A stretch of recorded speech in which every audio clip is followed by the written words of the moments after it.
کربلا کی زمین ہے، ایک قبر ہے امام حسین کی، توجہ ہے آپ حضرات کی؟ اس میں 3 مزارات ہیں، ایک میں مولا علی اکبر، مولا علی اصغر اور امام حسین ہے۔ ان کے تقریباً 5 فٹ کے فاصلے پر ایک قبر شریف ہے جس میں 66 لوگ دفن ہیں۔ ان سے تقریباً 15-20 فٹ کے فاصلے پر ایک قبر ہے جس میں ایک شخص حبیب ابن مظاہر لیٹے ہوئے ہیں۔ 3500 فٹ کے فاصلے پر ایک قبر ہے جو تقریباً 35 ٹن سونے کے گنبد کے نیچے لیٹے ہوئے جنہیں وفاؤں کا بادشاہ مولا عباس کہا جاتا ہے۔ مولا حسین کے مزار شریف سے تقریباً 35 فٹ کے فاصلے پر وہ جگہ ہے جہاں حسین اعظم نے آخری سجدہ فرمایا۔ مولا عباس کے روضے سے تقریباً 50 فٹ کے فاصلے پر وہ جگہ ہے جہاں آپ کے بازو الگ ہوئے تھے۔ مولا علی اکبر کی مزار شریف سے 7 یا 8 منٹ کا فاصلہ ہے جہاں آپ کا سر مبارکہ آپ کے جسم پاک سے الگ ہوا، جنہیں ہم شکل مصطفیٰ کہتے ہیں۔ ایک شخصیت بچتی ہے جناب حر کی، ان کی مزار شریف تقریباً 7 کلومیٹر کے فاصلے پر۔ مخدومہ زینب کے سگے بیٹے اون محمد جناب اون کی مزار شریف ایک روایت کے مطابق تقریباً 35 کلومیٹر کے فاصلے پر ہے۔ ان سب کی تعداد 72 ہوتی ہے، 72 شہدائے کربلا۔ ایک روایت کے مطابق اختلافات زیادہ ہیں، تو دعا کرو کہ مشائخ عوام جہاں جہاں کہیں بھی لیٹے ہوں ان کی مزار مبارکہ کے قریب سے گزرنے والی ہواؤں کا فیض اس مجلس میں بیٹھنے والوں کو اللہ عطا فرمائے۔ دل سے بولے آمین۔ ذرا سا آپ کی روح کی آواز آنی چاہیے، دل سے بولے آمین۔ سراپا گرد آلودہ لبادہ کر کے بیٹھے ہیں، تیرے گونچے میں مرنے کا ارادہ کر کے بیٹھے ہیں، بھروسہ ہے مسیحائی پہ تیری اس قدر آقا، ہم اپنے درد کو حد سے زیادہ کر کے بیٹھے ہیں۔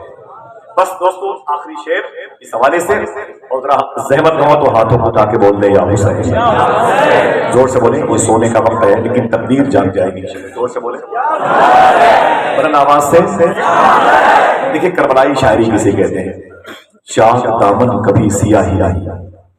اور شکوہ کبھی کیا ہی آئی، دے رہا تھا مگر حقارت سے میں بھی خود دار دھار لیا ہی آئی، دے رہا تھا مگر حقارت سے۔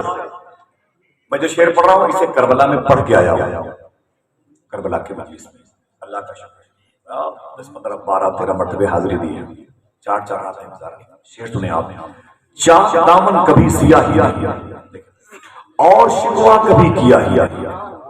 شاعری سیدھے سیدھے بات نہیں کرتی، اشارے میں گھوم کے بات کرتی، اس کی چوٹ بڑی گہری ہے۔ چاک دامن کبھی سیاہی آئی اور شکوہ کبھی کیا ہی نہیں، دے رہا تھا مگر حقارت سے میں بھی خود دار دھار لیا ہی آئی۔ اب دیکھنا ہی کتنے لوگ یہاں پر بیٹھے جن کو شعر سے بڑی نسبت حاصل ہے۔ میں بھی خود دار دھار لیا ہی آئی، میرے مولا تیرا کہاں مانا، پیاس تھی پانی تھا پیا ہی آئی،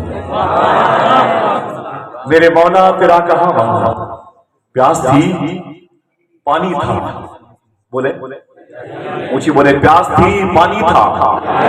پیاس تھی پانی تھا۔ اترانچل کے شاعر کہتا ہے کہ دل میں جب عشق مصطفیٰ ہی نہیں تو دل دھڑکنے کا کچھ مزہ ہی نہیں، سن لیا سب حضور نے میرے اور ابھی میں نے کچھ کہا ہی نہیں، سن لیا سب حضور نے میرے اور ابھی میں نے کچھ کہا ہی نہیں۔ آواز پہنچی؟ پھر سے بول دے یا حسین، ہاتھوں کو اٹھا کے بولے، ہاتھوں کو اٹھا کے بولے۔ چاک دامن کبھی سیاہی نہیں اور شکوہ کبھی کیا ہی نہیں، دے رہا تھا مگر حقارت سے میں بھی خود دار تھا لیا ہی نہیں، میرے مولا تیرا کہاں مانا، پیاس تھی پانی تھا،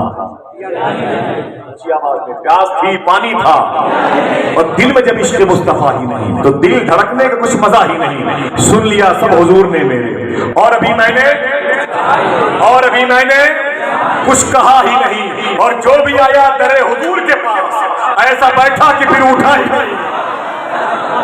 جو بھی آیا درے حضور کے پاس ایسا بیٹھا کہ پھر اٹھا ہی نہیں۔ نور بھائی، فیضی بھائی، سلمان رضا صاحب اور بھائی اشرف صاحب شعر سنیں، جو بھی آیا درے حضور کے پاس ایسا بیٹھا کہ پھر اٹھا ہی نہیں، نعت صدیوں سے کہہ رہے ہیں لوگ، ایسا لگتا ہے کچھ کہا ہی نہیں، نعت صدیوں سے۔ اس شعر کے ایک کلیکشن تھا، اسے پڑھا تو علامہ سیف اللہ علیمی صاحب نے کہا آصف بھائی ایک شعر کا اور اضافہ ہے، میں نے کہا وہ کیا؟ اب جتنے لوگ یہاں پر حسین اعظم کی محفل میں بیٹھے ہوئے ہیں، کسی اور کی نہیں، حسین اعظم کی محفل میں بیٹھے ہوئے ہیں، ایک سچا شعر یاد کر لیں، چیپٹر کلوز کریں آپ۔ کیا کہتا ہے علامہ سیف اللہ علیمی؟ کہتے ہیں چاک دامن کبھی سیاہی نہیں اور شکوا کبھی کیا ہی نہیں، دے رہا تھا مگر حقارت سے، میں بھی خوددار تھا لیا ہی نہیں، میرے مولا تیرا کہا مانا، پیاس تھی پانی تھا پیا ہی نہیں، دل میں جب عشق مصطفیٰ ہی نہیں تو دل دھڑکنے کچھ مزہ ہی نہیں، سن لیا سب حضور نے میرے اور ابھی میں نے کچھ کہا ہی نہیں، جو بھی آیا تیرے حضور کے پاس ایسا بیٹھا کہ پھر اٹھا ہی نہیں، نا صدیوں سے کہہ رہے ہیں لوگ ایسا لگتا ہے کچھ کہا ہی نہیں، شیر سنے شیر، نا صدیوں سے کہہ رہے ہیں لوگ ایسا لگتا ہے کچھ کہا ہی نہیں، سیف اللہ علی کہتے ہیں سر ہے نیزے پہ اور تلاوت ہے، ایسا لگتا ہے سر کٹا ہی نہیں، سر ہے نیزے پہ سر ہے نیزے پہ، بولے بولے بولے بولے بولے آپ سر ہے نیزے پہ اور تلاوت،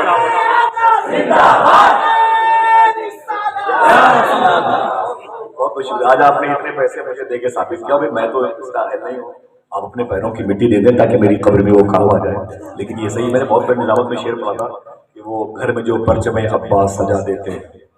جاگنے والوں کو جینے کی دعا دیتے ہیں، جتنے پیسے یہ کماتے ہیں زمانے والے اتنے پیسوں کی اگر بتی جلا دیتے ہیں، چاک دامن کبھی سیاہی نہیں اور شکوا کبھی کیا ہی نہیں، دے رہا تھا مگر حفاظت سے، میں بھی خوددار تھا لیا ہی نہیں، میں بھی خوددار تھا لیا ہی نہیں، میرے مولا تیرا کہا مانا، پیاس تھی پانی تھا پیا ہی نہیں، دل میں جب عشق مصطفیٰ ہی نہیں تو دل دھڑکنے یا کچھ مزہ ہی نہیں، سن لیا سب حضور نے میرے اور ابھی میں نے جو بھی آیا تیرے حضور کے پاس ایسا بیٹھا کہ پھر اٹھا ہی نہیں، ناف صدیوں سے کہہ رہے ہیں لوگ ایسا لگتا ہے کچھ کہا ہی نہیں، سیف اللہ صاحب کیا کہتے ہیں سر ہے نیزے پہ اور تلاوت ہے، ایسا لگتا ہے سر کٹا ہی نہیں، تو جاوید صدیقی کیسے خاموش ہے، وہ بولا کہ جس نے توہین مصطفیٰ کی ہے سالہ وہ ایک باپ کا ہی نہیں، نعت صدیوں سے کہہ رہے ہیں لوگ ایسا لگتا ہے کچھ کہا ہی نہیں، ایسا لگتا ہے کچھ کہا ہی نہیں، پیسے آپ کے پاس اگر ان پیسوں کا صحیح استعمال نہ ہو تو بیکار ہے، 50,000 کا موبائل بچوں کو دے دینا بہت آسان کام ہے، بچوں کو آوارہ بنانا بہت آسان کام ہے، جنت سے نکال کر جہنم کی طرف پھر دھکیلنا دھکے مار کے پہنچانا بہت آسان کام ہے، لیکن اگر وہی پیسے آپ کسی ایسے کام میں لائیں جس سے آنے والی 200-400 سال کی نسلوں کے زلفوں کے سنورنے کے امکانات ہوں، پیسے اسے کہتے ہیں، پیسے اسے آج